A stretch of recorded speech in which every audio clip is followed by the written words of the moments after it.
تعالوا نعمل كابوريا في 10 دقايق، مش هتاخد مننا وقت خالص، بطريقة سهلة ومبسطة، وكمان توابل بسيطة خالص، حلوة قوي وجميلة ان انت تقعدي كده تقزقزي في الشتاء ومش هتاخد منك وقت. اول حاجة بحط كده حلة تكون استانلس مش حلة تانية، او ألمونيا عادي، بس بلاش الجرانيت او كده علشان ما تبصش معاكي. بعد كده هحط فيها 3 معالق زيت وهخليهم يسخنوا كده.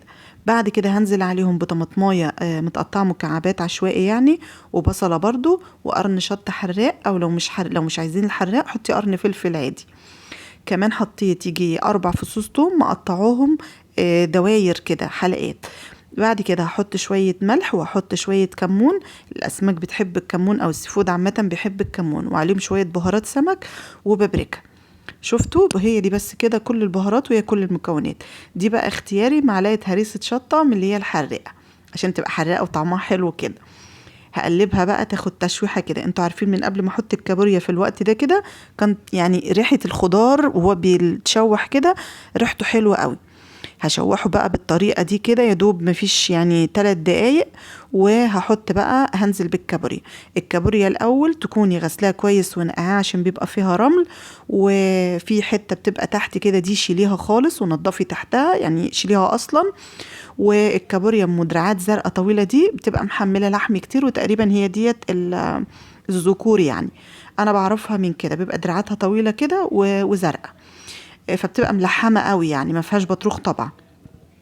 بحطها بقى في قلب الحلة كده، وحاولي ان انتي ما تقلبيهاش بمعلقة او كده.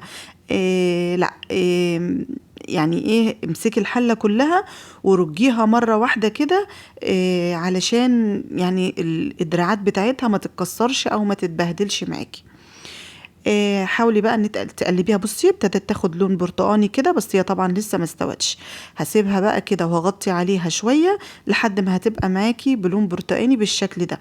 طيب انا سبتها قد ايه؟ سبتها حوالي ربع ساعه، وممكن اقل من الربع ساعه كمان علشان ما تبقاش طريه قوي.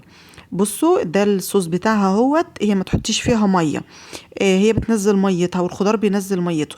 انا كنت مخليها على نار عالية قوي علشان يعني تبقى عاملة زي المشوية شوية. ما توطيش عليها النار لو انت عايزاها زي ريحة الشوي او بشكل الشوي كده شوية. طلعيها بقى كده. انا بحب اسيبها تهدى شوية، حطي عليها شوية بقدونس كده وغطيها، يعني تقريبا 5 دقايق مش كتير في الشتاء ده علشان ما تسقعش.